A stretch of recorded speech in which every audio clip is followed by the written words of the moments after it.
Assalamualaikum warahmatullahi wabarakatuh. Kembali lagi bersama saya channel Farizi Wirkel. Yeah.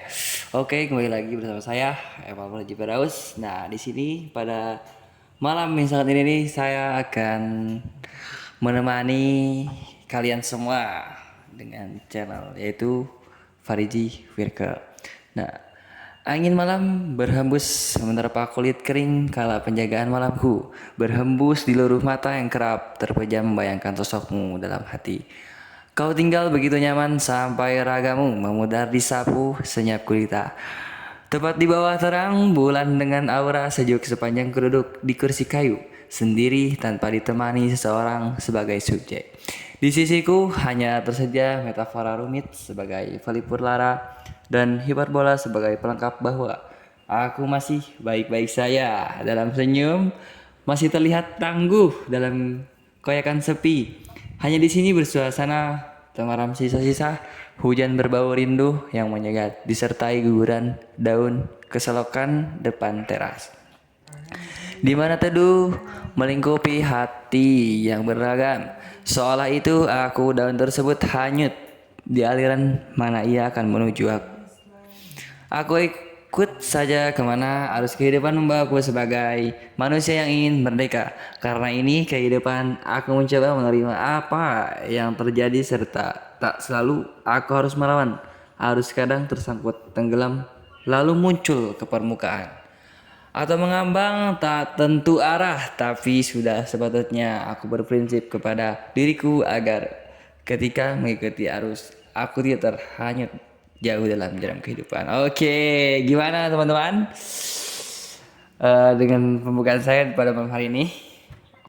Oke teman-teman, kita langsung saja ke intinya, yaitu saya akan menjelaskan materi penyuluhan pemanfaatan limbah pertanian sebagai pakan ternak hewan. Nah, teman-teman di sini sambil nongkrong ngopi-ngopi gitu, persediakan makan-makan Anda dengan menikmati podcast saya ini pada malam hari ini. Nah, langsung saja ke perkembangan usaha peternakan di Indonesia dibagi menjadi beberapa tipologi, diantaranya usaha tani peternakan sebagai usaha sambilan dan hanya untuk mencakupi kebutuhan sendiri. Usaha tani ternak sapi potong di Indonesia sebagai besar 90% dilakukan oleh peternak tradisional sehingga masih sering ditemukan kinerja produksi dan produktivitas yang masih perlu ditingkatkan.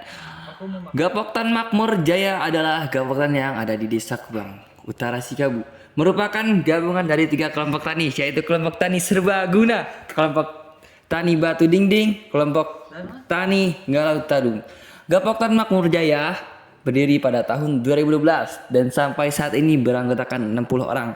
Pada umumnya, usaha anggota Gapoktan tersebut bergerak di bidang pertanian, tanaman karet dan kakao, peternakan sapi, kambing, dan ayam beras, dan usaha pengolahan hasil pembuatan permen susu dan dodol susu. Nah, sapi potong merupakan ternak mayoritas yang diusahakan oleh Gapoktan Makmur Jaya. Secara keseluruhan usaha tani dilakukan dengan skala kecil sehingga produktivitasnya jika rendah. Salah satu penyebab rendahnya produktivitas tersebut dikarenakan pemberian pakan yang kurang mencukupi. Hal ini disebabkan oleh beternak dari para peternak itu sendiri. Kebanyakan dari peternak beternak dengan cara yang sederhana dan alami. Peternak melepaskan ternak, tapi sapi mereka di suatu lahan dan ternak akan mencari makanan sendiri. Pemenuhan akan kebutuhan pakan ternak, terutama hijauan. Rumput sangat tergantung pada musim sehingga pada musim kemarau rumput akan sulit didapatkan. Hal ini sebenarnya bisa dibatasi jika peternak mau mencari pakan hijau alternatif pengganti rumput dengan memanfaatkan hijauan yang berasal dari limbah pertanian seperti kakao dan karet. Desa Kubang Utara Sikabau, tempat Gapoktan Makmur Jaya ini berdiri pada tahun 2012. Nah, tanaman kakao seluas 52,5 hektar dan tanaman karet 62,12 hektar di per tahun 2012.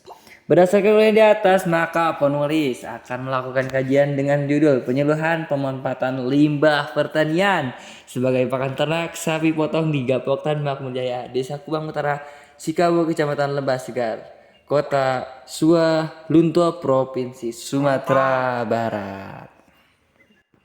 Oke, kita lanjutkan kepada rumusan masalahnya. Ya, sejauh mana peternak mengetahui dan memanfaatkan limbah pertanian sebagai pakan ternak sapi potong?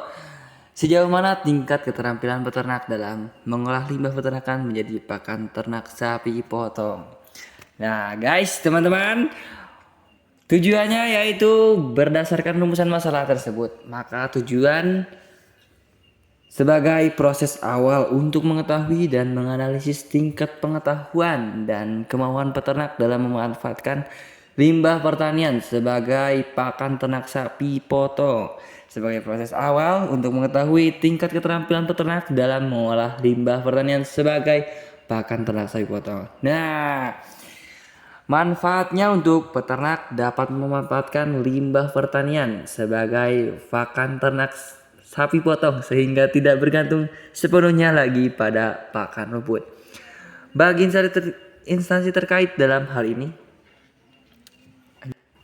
nah, untuk teman-teman ada juga fungsi penyuluhan pertanian, yaitu fungsi sistem penyuluhan meliputi memfasilitasi proses pembelajaran pelaku utama dan pelaku usaha, mengupayakan kemudahan akses pelaku utama dan pelaku usaha ke sumber informasi, teknologi dan sumber daya lainnya, agar mereka dapat mengembangkan usahanya, meningkatkan kemampuan kepemimpinan, manajerial, dan kewirausahaan pelaku utama.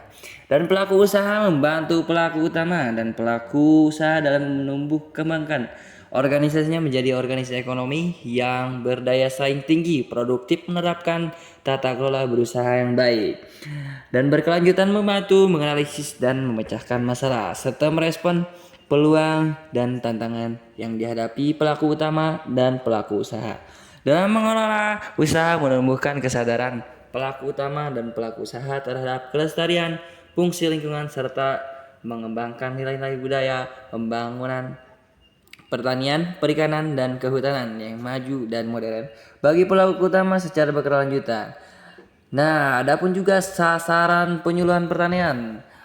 Pihak yang paling berhak memperoleh manfaat penyuluhan meliputi sasaran utama dan sasaran utama penyuluhan yaitu pelaku utama, dan pelaku usaha sasaran antara penyuluhan yaitu pemangku kepentingan lainnya yang meliputi kelompok atau lembaga pemerhati pertanian, perikanan, dan kehutanan serta generasi muda dan tokoh masyarakat. Nah, begitu teman-teman. Oke. Bagaimana, ada yang ingin ditanyakan kepada saya, teman-teman? Nah, adapun juga teman-teman materi tentang penyuluhannya yaitu materi penyuluhan pertanian merupakan segala sesuatu yang disampaikan pada penyuluhan pertanian. Materi pokok dapat berupa ilmu dan teknologi sehingga dapat direspon oleh petani dengan syarat sebagai berikut. Nah, yang pertama yaitu materi penyuluhan harus dapat memberikan keuntungan secara nyata bagi petani. Sebab jika terjadi keuntungan relatif kecil, petani kurang yakin akan materi yang akan disuluh. Nah, yang kedua, materi penyuluhan pertanian harus memiliki risiko relatif lebih kecil dalam tidak menuntut biaya yang mahal. Dan yang ketiga, materi penyuluhan bersifat sederhana yang dapat dilaksanakan dengan peralatan dan teknologi yang tersedia secara lokal. Yang keempat, materi penyuluhan dapat diterima oleh petani dengan mudah, artinya teknologi tersebut tersedia secara setempat dan untuk memperolehnya tidak membutuhkan biaya. Yang kelima, materi penyuluhan bersifat mudah untuk digunakan dan cepat menghasilkan. Yang keenam, materi penyuluhan tidak bertentangan dengan norma-norma yang dianut oleh petani. Nah, yang terakhir yaitu materi penyuluhan tidak memiliki efek samping yang merugikan. Nah, jadi begitu teman-teman untuk podcast pada malam hari ini. Jika ada yang ditanyakan, oke langsung di kolom komentarnya ya guys ya. Oke.